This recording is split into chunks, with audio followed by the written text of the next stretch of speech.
Mr. Woodruff, I'd like to give you the chance to respond and tell your side of the story that we heard from Sheriff Turner a couple of nights ago when he was standing right up here in this room. He seemed to be saying that you had let someone out of jail to get her license before a court date. And also on Facebook, I noticed that the public information officer for the Sheriff's Department, Chad Mann, had made a comment that you, quote, let a woman out of jail twice to beat a court case, end quote. And I just wanted to, I'm unclear on what happened, and I wanted to give you a chance to respond to that. Sure. It was, of course, several years ago now, because I've been at the prison for a few years, but it was a Friday afternoon, and I was approached by a local attorney who told me there was a lady in jail, and she had two charges on her. She had a suspended license charge, and she also had a probation violation charge. He told me that the judge wanted her to have her license back when she came to court on Tuesday. So I could not get in touch with any of my supervisors at that time. So I do know Judge Little. I do know that Judge Little, if you go in front of her for a suspended license, the first thing she wants you to do is get your license back. I do know that for a fact. Well, I couldn't let her go with a probation warrant on her. The chief probation officer at the time for Superior Court came down to the jail. I told her the story that I was told by that attorney.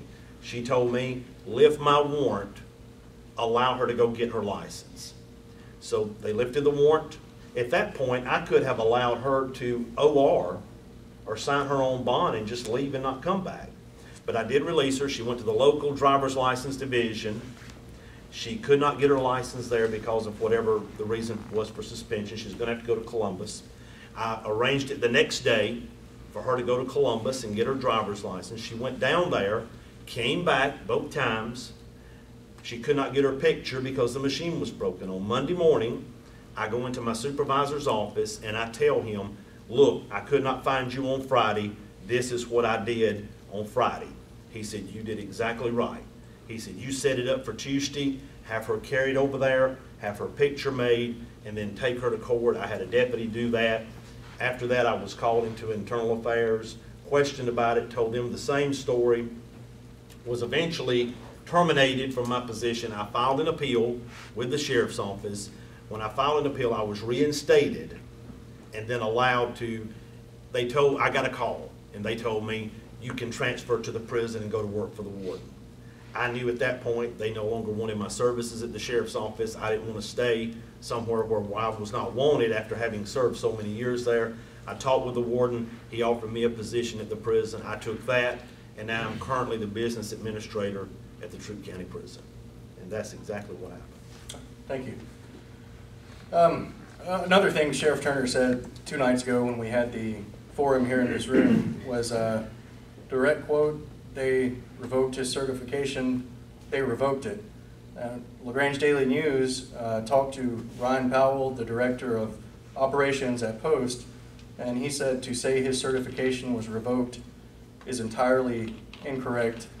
And of course, there has been another mysterious group that sent out the postcard, which had the Post seal on there, and it claimed that your certification has been revoked.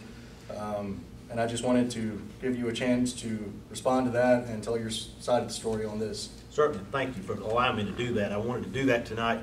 There was a postcard that was mailed out, and that postcard, I have one with me. If you'll give me just a moment to get it out, says that my post certification has been revoked, and it also says he cannot be in law enforcement. Don't let James Woodruff be your next sheriff.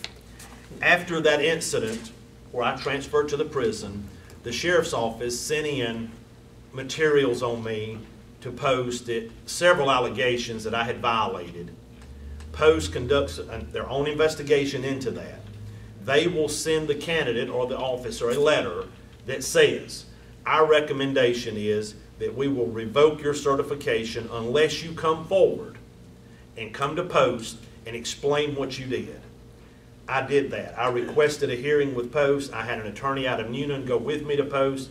We sat down, we told our story. After everything was said and done, they did not revoke my certification. What I did agree to, after having a perfect record for 17 years, never having anything in my record, I told that lady, and she offered it to me. She said, we will put your certification on probation, which means we're just going to watch you for 12 months.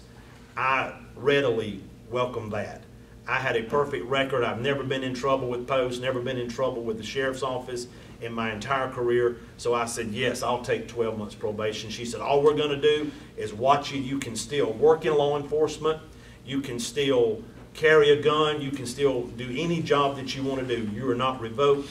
You don't have to do any special things to get your certification back. She says, after 12 months, automatically you'll be reinstated. On August the 11th of 2011, I got a letter from Post that said everything was successfully completed. They were pleased to congratulate me that I was fully reinstated with no probation.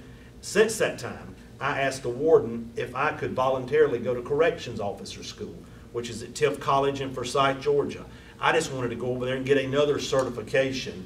I went over there, and not only did I graduate, and I'm very proud of that, but I graduated with top academic honors in my class, and I was very proud of that accomplishment that I was able to do. So that is the truth about what happened. I think what they're saying is maybe the letter that comes out that says if you don't fight this, it's going to be our recommendation that you're revoked. Just like if you have a criminal case against you, if you get arrested and you don't go to court and tell your side, you're automatically guilty. So they do that to every officer. That's standard procedure.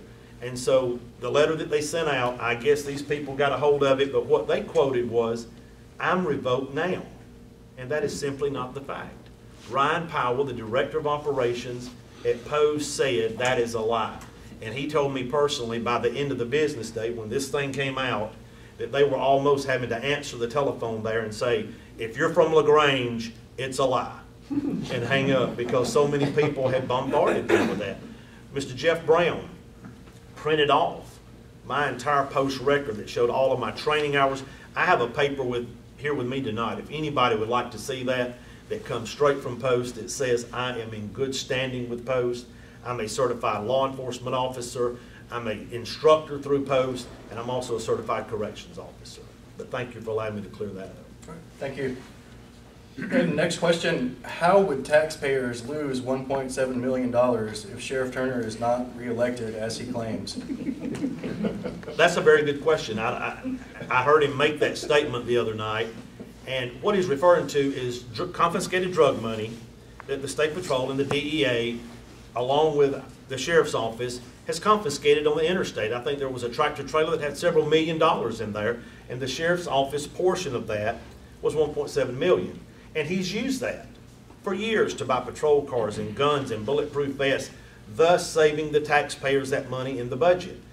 I plan to continue to do the same thing. It's been done for 20 years while he's been in there. I've talked with the State Patrol. I know that they're still going to work with me. They're not just going to abandon Troup County and leave and go somewhere else. I've worked with these state troopers. I've worked alongside them for years. I know them personally. And they have told me nothing will change. They will continue to be here. There will continue to be illegal drugs going up and down the interstate. There will continue to be all of this illegal money that's out there. And we will work hard to get those drugs off the interstate, to confiscate this drug money, and to continue to use it to buy necessary things within the Sheriff's Office to keep our budget low, thus keeping your taxes low. I promise you, your taxes will not increase $1.7 million if I'm elected sheriff. Thank you. LaGrangeNews.com poll asked, should Sheriff Donnie Turner be investigated for making a threat against a campaign worker? And in response, there were approximately 7,000 votes that said yes and 500 votes for no. And that's a ratio of 14 to 1. I think it's pretty obvious from that the majority of citizens in Troup County would have liked to see some kind of investigation into what happened. And some people have been talking about the option or the possibility of a citizens review board for the Sheriff's Office. And I just wanted to ask about your opinion on that and if that's something you would be open to. A citizens review board? Yes, sir. I would not be opposed to the citizens. I want full transparency in what we do at the Sheriff's Office. I want anybody at any time to be able to come in and sit down with me, talk about any problems, any concerns they've got. Anything that we do should be under the microscope because we work for you, the citizens. I don't want to ever have anybody in this county think that we're trying to hide anything or do anything that might be wrong or misappropriate funds or anything. So I would not be opposed to that. Okay. And one more question for you before we move to the next segment. There has been a lot written about the bond forfeiture issue lately. How would you handle that issue if you're elected? Well, having not engaged in that conversation and having been at the prison for a few years, I don't know all the details about it. I know what I've read, I know what I've heard. But one thing that I would do, I think there's been some dialogue that was mentioned that when they saw there was a problem, the people wanted to come together, all the players wanted to come together and have a meeting and say, this is the problem, let's figure out what we need to do to fix that. I would certainly always be willing to come to the table with any of our county leaders, with our county commissioners, with our county manager, with our judges, our attorneys, our district attorney, and meet with them. That's what we're there to do the very best for Troup County, and I would be a willing participant anytime to sit down, listen, and be heard and share ideas. I think that's how we move forward.